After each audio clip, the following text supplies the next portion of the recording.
Pode fazer como Moçambique, né? Aleluia! Amém! Ah, que alegria! Vocês não podem imaginar a alegria que eu estou vivendo nesses dias. Para nós o ano foi um ano de muita batalha, muitas surpresas, muitos choques. Mas o Senhor, como aprendemos hoje de manhã, está sempre controlando todas as coisas, Ele é soberano, é absoluto sobre todas as coisas, e Ele prove a Deus nos dar esse tempo de refrigério. Chegou o dia 27, essa hora em Moçambique nós já estávamos a dormir, então a gente ainda está meio assim, mas felizes. Cada momento tem sido precioso e eu só posso agradecer ao Senhor por todo o bem que Ele tem feito para mim e para a minha família. Eu acredito que a última vez que estive cá foi faz 3 anos, a quinta 6. A Ceni nunca veio, primeira vez, então depois vocês vão conhecer a minha família e não quero alongar muito, queria que você abrisse sua Bíblia no livro do profeta Jeremias.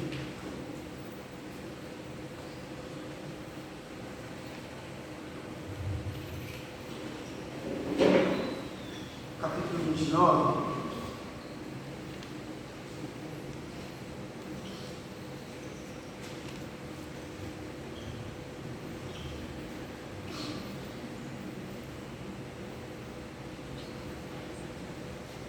Eu vou ler só um versículo.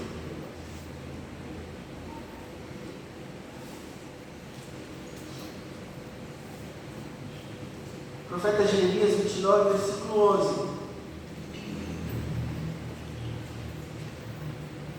Eu vou ler a palavra do Senhor. Eu é que sei que pensamentos tenho a vosso respeito, diz o Senhor, pensamentos de paz e não de mal, para vos dar o fim que desejais. Amém? Vou repetir? Eu é que sei que pensamentos tenho a vosso respeito, diz o Senhor, pensamentos de paz e não de mal, para vos dar o fim que desejais. Vamos orar um pouco? Papai, nós estamos diante da Tua palavra nesta noite, nós te damos graças e até aqui o Senhor tem nos sustentado, o Senhor tem nos suprido, o Senhor tem andado conosco, até aqui nos ajudou, Senhor. Hoje é o último domingo deste ano. Que ano, Senhor, que ano! Mas em todo momento de tribulação, de batalha, de refrigério, de refúgio, em cada instante nós, quando olhamos para trás, podemos perceber que a Tua mão esteve conosco. Por isso, Pai, nós somos tão gratos a Ti, Senhor, por causa da Tua fidelidade. E já que estamos diante da Tua palavra, fala conosco, Papai. Esse é o último culto de adoração ao nosso Deus e queremos ser orientados pelo Senhor. Nos ajude a continuar a nossa jornada até completarmos a carreira que o Senhor nos deu. Oramos assim agradecidos no nome de Cristo Jesus, o nosso grande Deus. Amém? Amém. Como foi 2024 para você? Para alguns foi tranquilo, sem novidades, e para outros foi um ano terrível, para outros mais ou menos, para alguns foi altos e baixos, eu não sei, o meu foi assim, altos e baixos, mais baixo do que alto. Não sei se você já sabe, mas terça-feira esse ano vai acabar. Terça-feira, meia-noite de 2024, fica para o passado. Amém? Agora, outra coisa que eu não sei se você já sabe é que depois da meia-noite já começa o ano de 2025. E pode ser que 2024 tenha sido um ano que Deus cumpriu muitas promessas na sua vida, que você viveu cumprimentos de promessa, e pode ser que você vai para 2025 à espera de cumprimentos de promessa. Eu não sei. Só sei que A palavra de Deus, ela nos orienta a termos uma postura de espera. Um ano acaba, outro começa, outro termina, outro vai começar, alguns nem vão passar. Mas enquanto nós estivermos nesse mundo, esperando o cumprimento das promessas de Deus, vocês ouviram bem o versículo, né? Eu é que sei o plano que tenho para vós. E é um plano de mal, né? É isso? Não, é um plano de paz. Eu é que sei que pensamento tenho a vosso respeito, diz o Senhor. Pensamentos de paz e não de mal. Veja só. Para vos dar um fim que desejais. Então, se a promessa de Deus ainda não se cumpriu, ou se alguma já se cumpriu, você está aguardando outras, ou se tudo que você queria já alcançou, ainda nós esperamos a grande promessa, o grande cumprimento que é a vida do nosso Senhor Jesus Cristo. Enquanto eu e você, nós caminhamos em direção ao cumprimento das promessas de Deus, nós devemos caminhar com uma certa postura. E a postura que nós devemos ter como crentes em Jesus, esperando o cumprimento das suas promessas para nós, está descrita nessa carta. Na verdade, o capítulo 29, eu só li o versículo 11, mas a partir do versículo 4, é uma carta que o profeta Jeremias está escrevendo para o povo de Deus, o povo de Israel. Ele está orientando aquele povo que estavam se iludindo com algumas coisas, e ele então, amando de Deus, manda essa carta de Jerusalém para a Babilônia, para o povo de Deus que estava lá no cativeiro. E a orientação de Jeremias é justamente essa: olha, esperem em Deus. Deus ainda há de cumprir as suas promessas. Deus ainda tem um plano com vocês. Não foi Nabucodonosor que veio aqui que vos abriu, não. Deus falando, eu é que vos mandei para aquele lugar. Então esperem de uma certa maneira. Eu tenho algo convosco, eu ainda vou cumprir. Eu é que sei os bons planos que eu tenho para cada um de vocês. Esperem. Aí Deus vai dizer nessa carta toda como é que esse povo deveria esperar. E hoje o Senhor fala para nós como é que nós devemos nos portar enquanto nós aguardamos as promessas de Deus para as nossas vidas. Uma coisa é certa: Deus é fiel, e o que Ele promete, Ele sempre cumpre. Amém? Deus é fiel. Aquilo que Ele falou na sua palavra, aquilo que Ele tem falado no nosso coração, Ele há de cumprir. Ele há de cumprir cabalmente cada uma das suas promessas. Estava ouvindo hoje pai falando aqui de manhã, profeta, falso profeta, na verdade, que tentou fazer negócio em nome de Deus para fins pessoais, mas soberanamente Deus age através da boca de Balaão e diz: olha, Deus não é homem para que minta, e nem filho de homem para que se arrependa. Nós temos que nos agarrar desse Deus e esperar que Ele cumpra a sua palavra, a sua boa palavra para nós. Mas a grande questão é como? Como é, Jefferson, que vamos esperar? Esperamos bastante tempo. Estamos aqui há quantos anos? Já estamos aguardando. Qual deve ser a nossa postura? Que posição nós devemos ter enquanto nós aguardamos o cumprimento das promessas de Deus para as nossas vidas? Vou dar 3 posturas aqui, como nós devemos aguardar as promessas de Deus ou o cumprimento delas para as nossas vidas. Em resumo, o que Jeremias vai dizer para aquele povo, o Senhor fala para nós, é que enquanto nós aguardamos Deus agir, enquanto nós esperamos as promessas de Deus serem cumpridas nas nossas vidas, nós devemos viver dia a dia com fidelidade.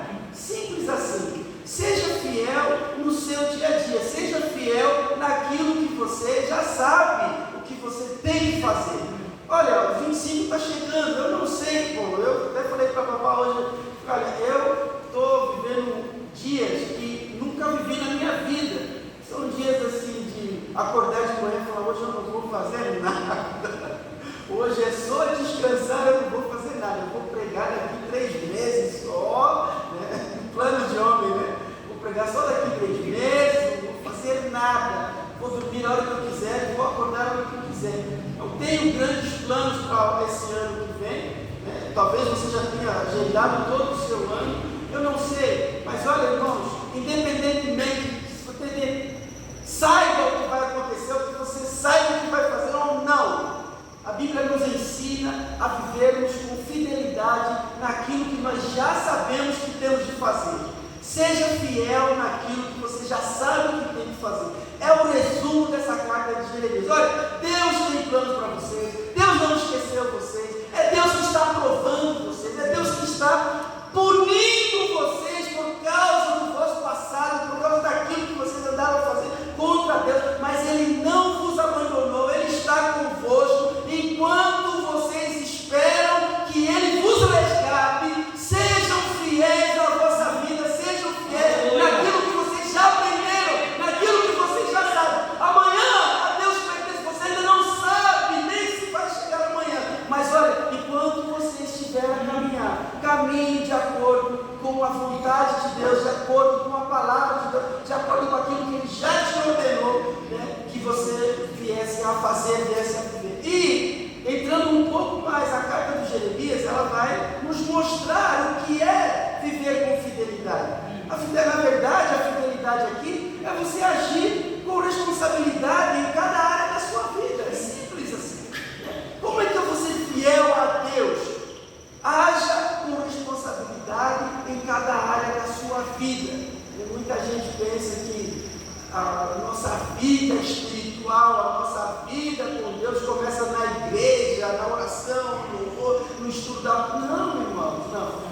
O profeta, ele didaticamente, ele vai mostrar 3 áreas aqui da nossa vida que nós devemos agir de igual modo, de agir com a mesma responsabilidade. E ele não começa pela igreja, ele não começa pelo mundo, pela sociedade, ele começa em casa.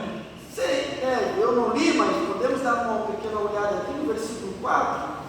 Assim diz o Senhor dos exércitos de Deus de Israel a todos os exilados que eu deportei de Jerusalém para a Babilônia. Olha só, edificar em casas, não igreja, casa. Primeiro casa, depois a igreja. Não é para não fazer igreja. Primeiro começa em casa. É essa didática por aí. Vai primeiro lá, onde você está com a sua família. Habita nelas. Plante pomares e comer seu fruto. Tomai esposas. Gerai filhos e filhas. Tomai esposas para os vossos filhos. Dai vossas filhas a maridos, para que tenham filhos e filhas. Multiplicai-vos e não vos diminuais. Tem alguma coisa aqui sobre a rua, sobre a sociedade, sobre a igreja, sobre o tabernáculo? Está falando de casa. A nossa primeira responsabilidade, a nossa primeira fidelidade diante de Deus, o crente que espera que Deus cumpra cabalmente as suas promessas na sua vida, ele deve ser fiel, ele deve agir com responsabilidade, em primeiro lugar, dentro de casa. Dentro de casa. Veja, um dos motivos de Jeremias escrever essa carta é que surgiram profetas que estavam dizendo: olha, nem desfaçam as malas, daqui 2 anos a gente volta para casa. Jeremias falou: não é assim. Deus tem um tempo convosco, olha, são 70 anos, e aí vocês devem viver da maneira que agrade a Deus, para que lá à frente Ele lembre da aliança que tem convosco e venha cumprir a sua boa palavra para com vocês. Então, façam casas, primeira coisa, construam casas e habitem nelas. Depois façam as suas lavouras. Olha só, primeiro constrói um lugar para se viver, para se proteger, para se conviver. Depois produzam alimento para a subsistência vossa. E depois façam família. Se vocês prestarem atenção, foi assim que Deus começou tudo. Deus fez a terra, depois fez o jardim e depois fez um casal. Veja, irmãos, antes de Deus fazer ou colocar em prática o projeto da igreja, o projeto da comunidade de fé, Deus colocou em prática o projeto da família. Primeira instituição que Deus estabelece nesse mundo é familiar. Ele faz um homem, faz uma mulher, casa os dois. O primeiro casamento do planeta foi Deus que fez o casamento, foi Deus que fez a cerimônia, foi Deus que uniu aquele casal.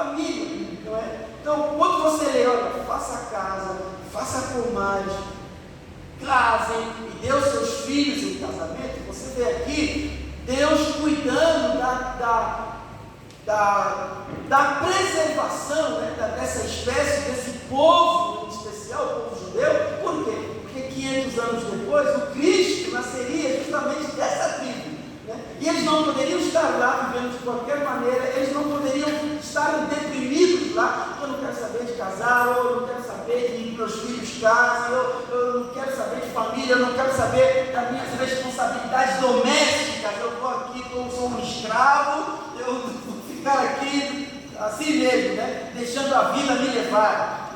Se fosse assim, o Senhor Jesus Cristo não teria aquela legitimidade da tribo de Judá, descendente de Davi. Deus está aqui preservando para que o cumprimento da grande promessa dele, que era o Messias, tivesse lugar nesse mundo.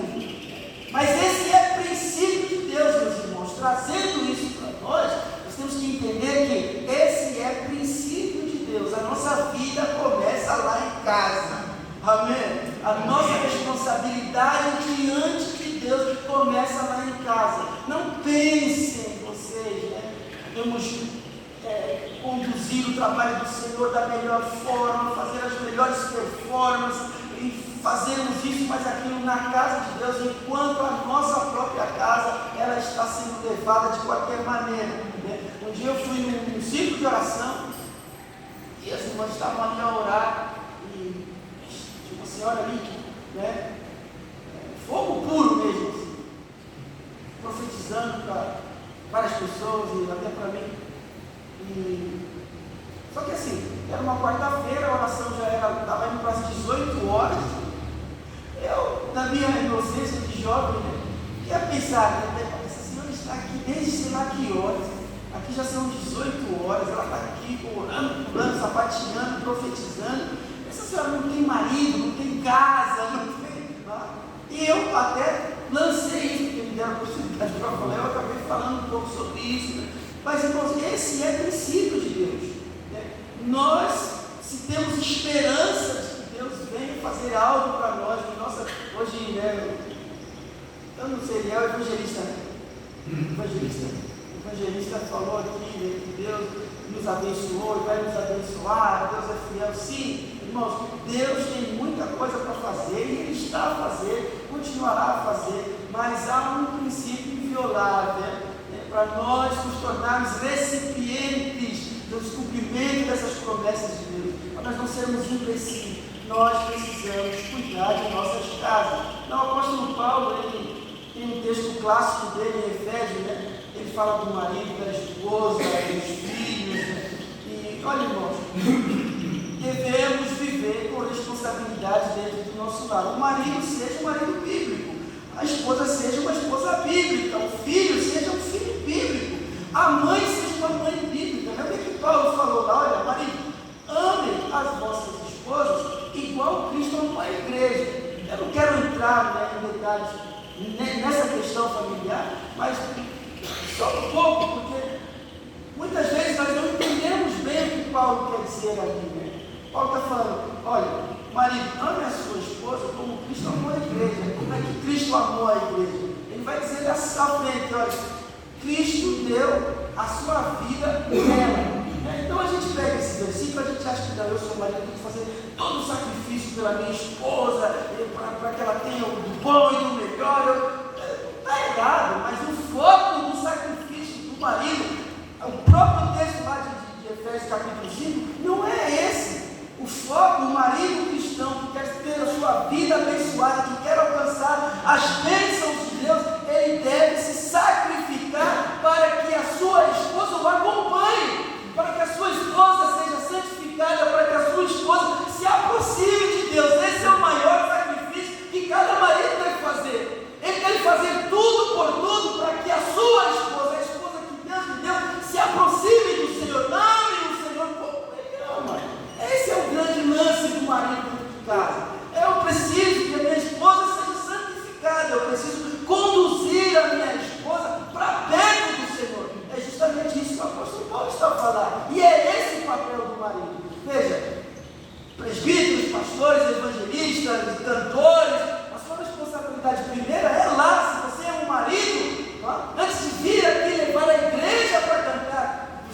levar a sua esposa para perto de Jesus, para perto de Cristo, para perto do Senhor. Esse é um grande sacrifício que devemos fazer. Para alguns, talvez devamos discipular as nossas esposas, para outros devemos orar um pouco mais, não sei, né? Mas o fato é que, para nós alcançarmos a totalidade da bênção de Deus para as nossas vidas, nós precisamos assumir as nossas responsabilidades. A esposa, a Bíblia vai falar que ela deve ser submissa ao marido. É uma outra confusão aqui, né? Porque, ser submissa a como? Pior nessa onda como é que é? Né? Não queria falar, mas é isso aí mesmo. Essa onda. Então, que submissa ao quê? De opressão, de escravidão, de sei lá o quê? De empoderada, diferente. Não é nada disso, irmão. Olha, a própria palavra explica. O que é submissão? Sub é sobre, é debaixo. E debaixo do quê? Debaixo tem uma missão. A esposa, ela deve auxiliar o marido no cumprimento da missão dele. E qual é a missão dele? A missão dele é conduzir o seu lar em direção a Cristo. É só isso. Enquanto eu, como cabeça da casa, santifico, sacrifico, me luto para que a minha esposa conheça o Senhor, ela me ajuda a carregar a casa em direção do Senhor. É isso que é ser submissa, é se submeter à missão que Deus deu ao cabeça, que é o marido. Eu gosto muito daquela coisa, né?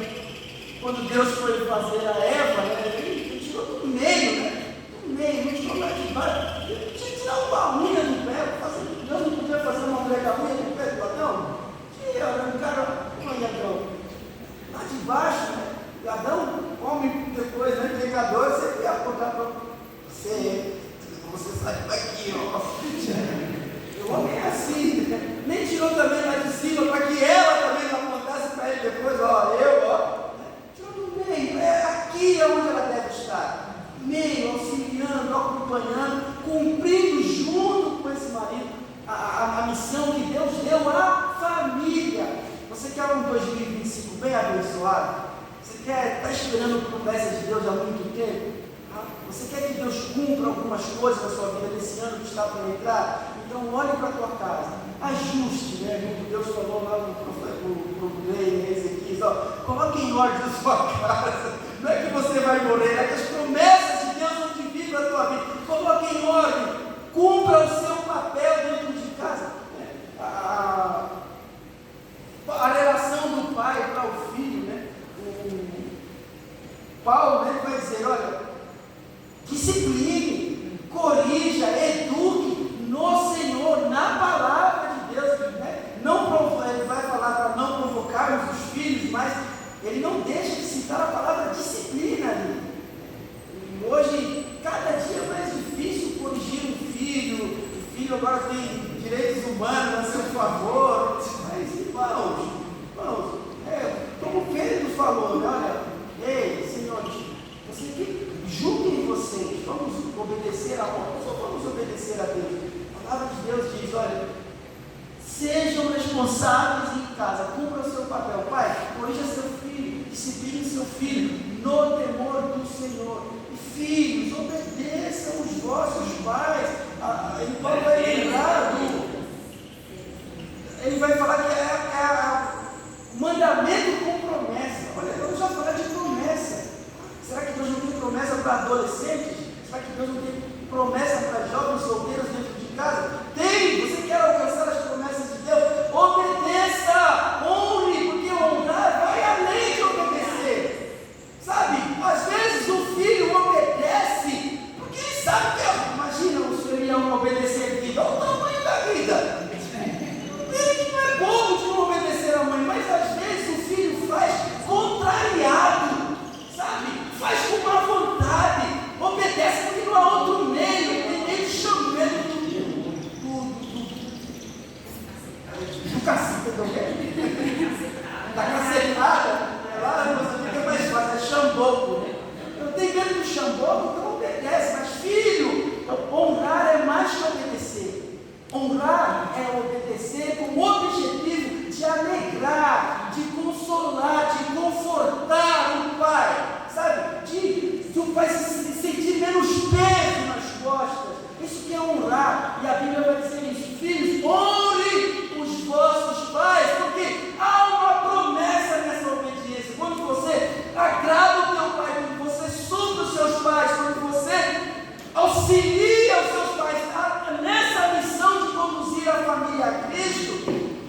você vai viver muito e vai viver bem. A palavra de Deus já tem promessa para o adolescente, já tem promessa para os filhos. Então, irmãos, eu é que sei os planos que tenho para você.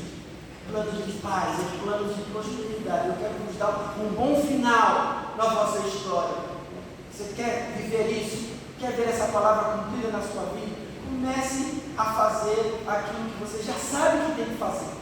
O que tem que fazer amanhã talvez você não saiba, mas o que você já sabe que tem que fazer hoje, eu lembrei um pouco aqui rapidamente, não é? Então, pratique, seja fiel, viva com responsabilidade naquilo que você já sabe que tem que fazer. Amém? Amém. Posso continuar um pouco mais? Eu não queria, mas agora eu gostei, agora eu quero parar. Glória a Deus. Só que a nossa vida, ela não se resume em casa, né? Aquela assim, aquela vive mais dentro de casa do que fora. Mas mesmo assim, de vez em quando ela sai. Nós temos uma vida fora, não é? Que é a vida social.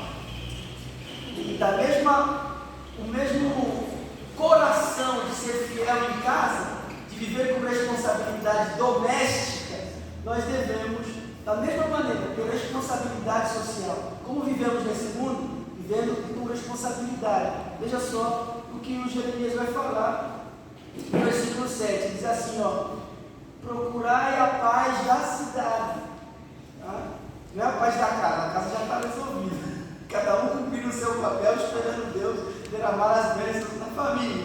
Mas olha só, procurai a paz da cidade, para onde vos descerei, e orai por ela ao Senhor, porque na sua paz tereis paz. Veja só, Nabucodonosor entrou em Jerusalém, ele destruiu o templo, destruiu os muros, matou muita gente, matava grávidas, matava crianças, violava senhoras, moças, e procurou as pessoas que tinham algum talento, alguma profissão, os nobres, carregou milhares para a Babilônia, tudo escravos, levou para lá.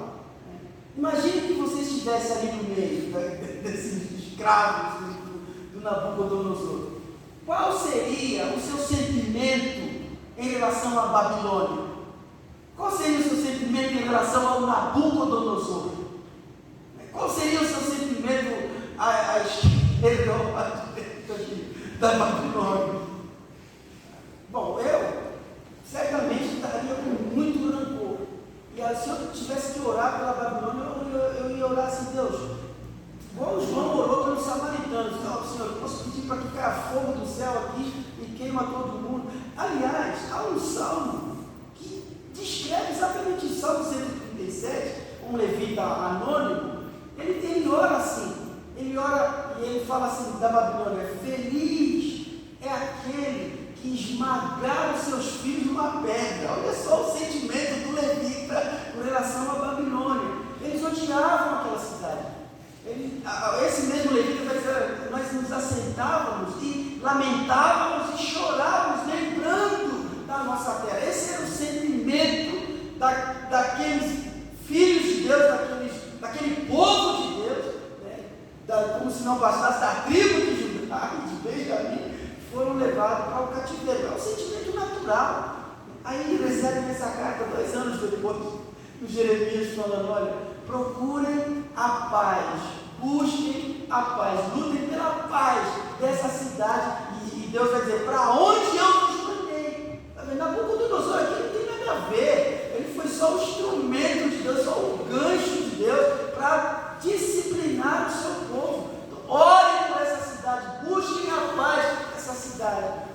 E essa é a nossa responsabilidade. Irmãos, nós não somos desse mundo. O apóstolo Pedro falou que nós aqui somos peregrinos e forasteiros. Nós aguardamos a nova Jerusalém, nós aguardamos novos céus e nova terra. Mas veja só, enquanto nós caminhamos aqui, enquanto nós aguardamos até mesmo essa promessa, o cumprimento dessa promessa, que é o novo céu e a nova terra, nós devemos viver com essa responsabilidade, procurando a paz, desejando o bem para a nossa cidade, onde o Senhor nos colocou. Amém, meus irmãos? É assim que nós devemos viver. Hoje, eu estou um pouco, bastante desatualizado com relação ao Brasil, né? A gente acompanha um povo, assim, que aparece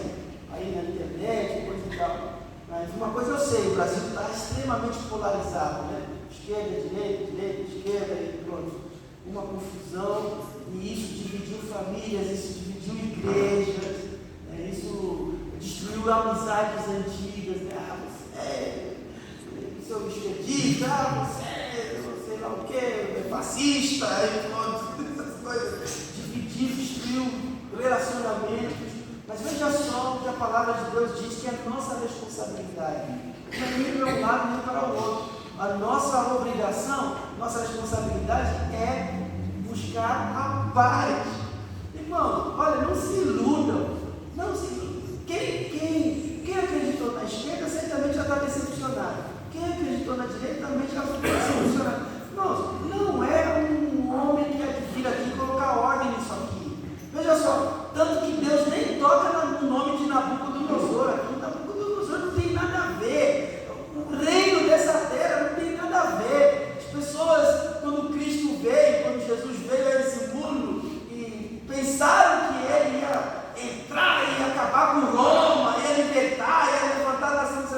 Nosso reino, o reino de Deus não é desse mundo, mas enquanto nós caminhamos aqui, nós não devemos viver com esse coração belicoso, esse coração rabugento, esse coração de batalha, de conflito, de ideologia. Não, a nossa obrigação como servos de Deus é buscar a paz. E como é que nós fazemos isso, irmãos? É sendo pacificador. Nós fazemos isso tendo uma postura de pacíficos, tendo uma postura de pessoas íntegras, éticas desse mundo.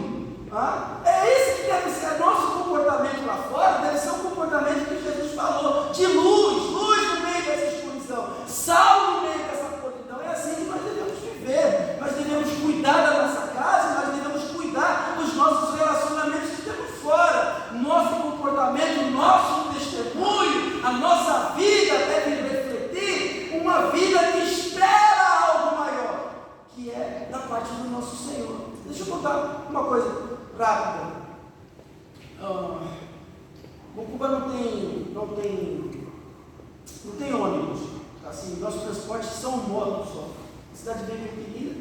Então, um irmão da igreja comprou uma moto e começou a fazer táxi na cidade. Então, meu carro ficou avaliado há quase 6 meses. Então, eu pedia, Pai Anselmo, me ajuda, vamos à cidade. E um dia, estávamos a descer para a cidade e ele falou: pastor, eu estou sem gasolina. Eu pedi aí 100 meticais aqui, mais ou menos uns 9, 10 reais para colocar de gasolina. E eu desci da moto, fiquei ali em espera, ele foi ali abastecer. Então ele veio, arrastando a moto, né? E veio rindo para cima de mim assim. Eu falei: Anselmo, o que foi? Eu falei: pastor, que sorte, sorte como? Eu dei 100 meticais e o bombeiro, lá chama bombeiro, né? O bombeiro colocou 150 meticais aqui de gasolina, que sorte! Eu falei: não, isso não é sorte. Você acabou de roubar 50 meticais de gasolina e no final do dia ele vai pagar isso aí. E agora que você me contou, nós dois somos ladrões, eu sou seu cúmplice. Não, vai lá devolver os 50 meticais. Aí ele foi lá, chamou o bombeiro, entregou por aqui, do lado dele. Aí o bombeiro, coloquei a mão aqui, irmãos. Poxa, sangrando pelo Evangelho, aleluia, as marcas da pregação. Aí o bombeiro, em vez de agradecer que ele devolveu o dinheiro, o bombeiro zangou: por que você não devolveu antes? Aí ele disse: não vou mentir, eu ia embora, mas meu cliente é um pastor. Quando eu contei para ele, ele mandou eu vir devolver. Aí, olha só a pergunta do bombeiro: esse pastor é daqui mesmo? Tipo, é de Mocuba mesmo? Aí ele disse: não é daqui, não, é um pastor branco. Aí eu falei: ok, está explicado. Está vendo, irmãos? Olha só, a fama do crente no meio do vive, não só crente, como se não bastasse pastores, né? Se fosse um pastor moçambicano que mandou devolver, ele teria ficado muito admirado, porque ele já conhece a fama dos cristãos daquela cidade. Não é questão de ser branco, preto ou amarelo, lá eu sou branco, aqui é casado com um branco, só lá.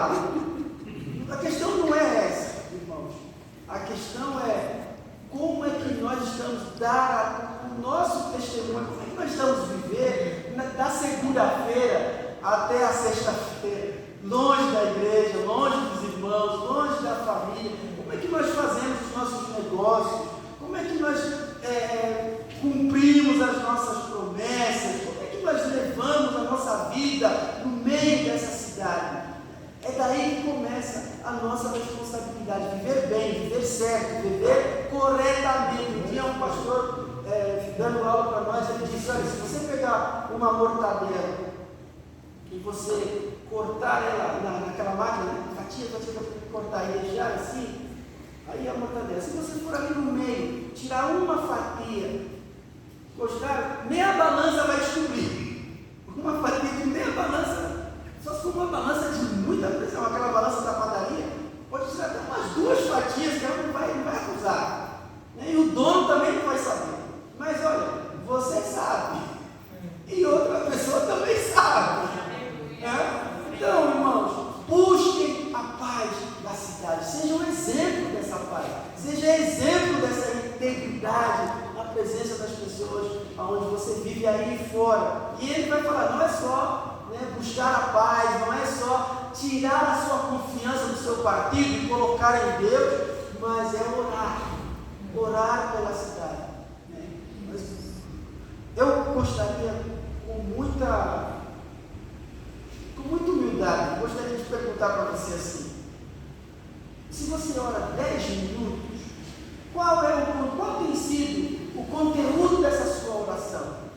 O que você mais ora? Você mais adora, você mais agradece, você mais confessa, você mais intercede? O que mais você ora? Eu acho que eu oro, eu intercedo bastante, mas eu peço muito, sou um pidão, peço muito. Raramente eu oro pela cidade, mas a Bíblia está dizendo que se nós queremos que os planos de Deus venham cumprir na nossa vida, nós devemos nos preocupar mais com a cidade que vivemos. Sabe por quê? Porque parte das bênçãos que nós esperamos, que é a nossa subsistência aqui tranquila, depende da tranquilidade da cidade. Não vale a pena você abandonar a cidade, não vale a pena você deixar de orar pela cidade, de se interessar pela paz da cidade, porque a Bíblia está dizendo que é na paz da cidade que você vai encontrar sua paz. Se a cidade diminui a criminalidade, se a cidade aumenta o trabalho, o salário, se o dinheiro valoriza, você está aí nessa cidade, você é beneficiado. Agora, se a cidade entra no crime, entra na corrupção, se a cidade vai abaixo, você está nessa cidade, você acha que você sozinho vai prosperar? Não, eu sou eleito, nada disso. A nossa paz depende da paz da cidade. Então, nós devemos viver com responsabilidade também na cidade. E a responsabilidade é essa: viva como filhos da luz, mostre Cristo, represente Cristo. É isso que significa ser cristão, parecido com Ele. E ore, insira a sua cidade, insira a Limeira na sua oração diária.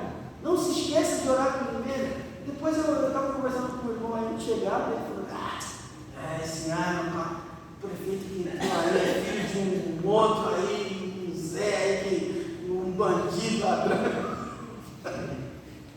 Você já orou por ele, irmão? Ore pela cidade, porque quando a cidade prosperar, você prospera junto. Amém? Vou terminar daqui 5 minutos. Há mais uma área da nossa vida que precisa de responsabilidade. Já falei de casa, já falei da cidade, e agora vou falar da sua vida com Deus. Mesma responsabilidade que devemos manter em casa, nós devemos manter diante de Deus. E aí, Jeremias continua explicando para os irmãos lá. Primeiro, não dê ouvido aos falsos profetas. E é assim que ele diz: os profetas que estão aí no meio de vocês, não dê ouvido para eles. E com esse advento da internet, você tem acesso a todo tipo de pregador, de professor de teologia. Até você pode ligar para alguém lá, uma live, e pedir uma profecia. Você vai encontrar. E o Pix está embaixo. Não pode esquecer do Pix. Mas se você quiser uma profecia online, você vai ter. Abençoa lá a minha vida. Olha, se você quer que eu abençoe a sua vida, invista R$500. Mas se você quer bênção para você e para sua esposa, invista lá agora nesse Pix R$800. Eu tenho uma palavra de Deus aqui para você.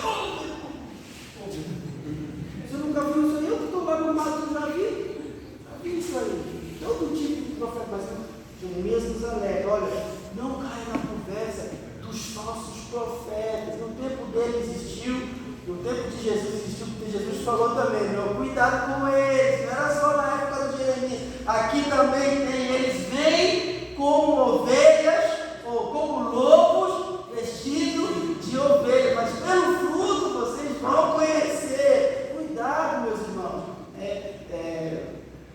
Temos uma igreja simples, uma igreja pequena, uma igreja de não muito relevo na cidade, não muito vulto na cidade, mas não troque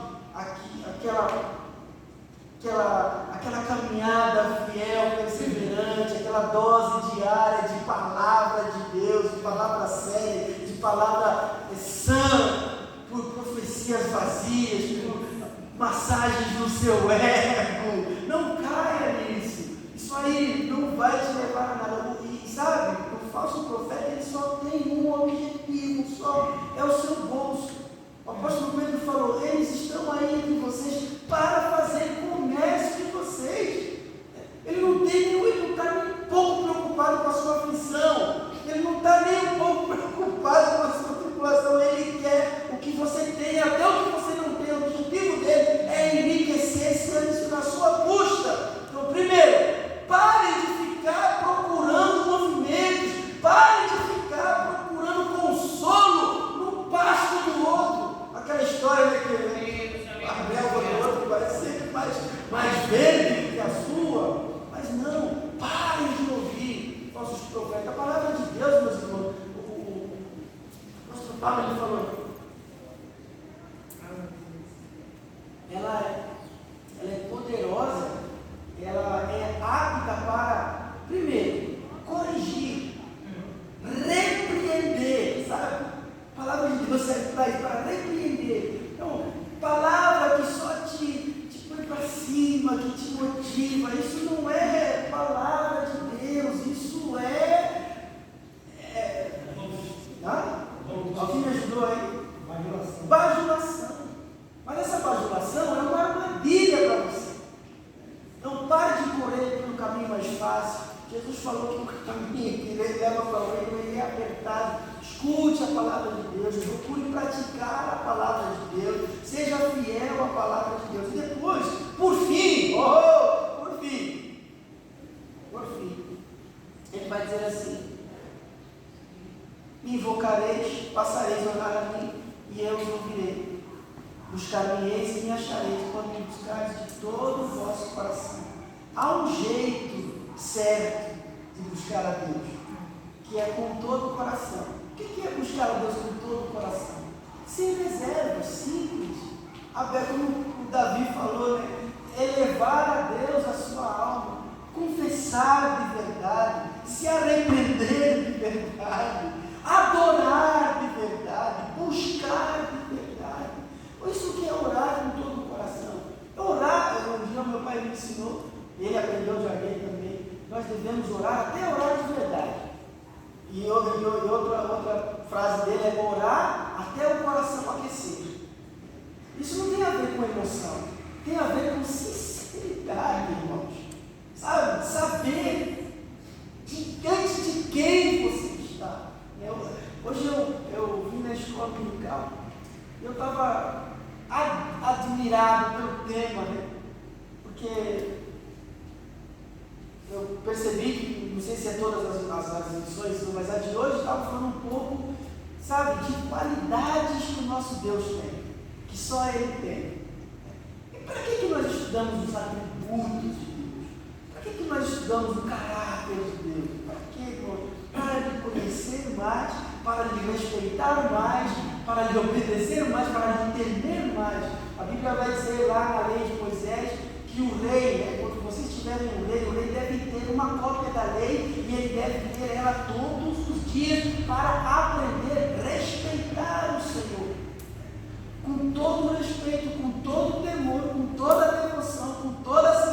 intimidade, é assim que se busca ao Senhor. E olha só o que promessa maravilhosa. Quando você orar assim, você vai encontrar. Buscar-me-eis, é outro versículo já, buscar-me-eis e me achareis, quando me buscar de todo o vosso coração. Isso aqui não é uma sugestão. Veja, se você entendeu a carta, são responsabilidades. Eu tenho uma maneira correta de viver em casa, eu tenho uma postura correta na cidade, e eu tenho uma postura correta diante de Deus. Só dá para andar em intimidade com Deus quando você andar com Ele com todo o seu coração. Por isso, a Bíblia vai dizer que esse é o grande mandamento. Amar o Senhor, teu Deus, com você todo. Com toda a força, todo o entendimento, todo o que é isso? Coração, alma, o que a palavra de Deus quer dizer? Você inteiro amando a Deus, em primeiro lugar, colocando Deus em primeiro lugar, sendo Deus prioridade na sua vida. Amém? Isso é realidade na sua vida hoje? Deus tem esse lugar na sua vida? Você tem essa postura diante de Deus? Orar para você é entrar na presença do Santo. Existem várias definições do que é oração. O que é oração? O mais básico é falar com Deus. É muito mais que isso. Orar é estar diante dele, é entrar na presença dele, é desfrutar desse ambiente, como ele falou para Moisés: olha, tira o sapato dos seus pés, porque o lugar que você está é terra santa. É isso. Quando você orar assim, você vai me achar. Eu sei, eu que sei. O plano que eu tenho para você é bom. Eu quero dar um futuro bom para você. Mas enquanto você não chega lá, viva assim, com responsabilidade. Quando estiver em casa, quando sair, quando entrar na minha presença, faça o que você sabe que tem que fazer. Isso é que é ser fiel. Espere o cumprimento das promessas de Deus.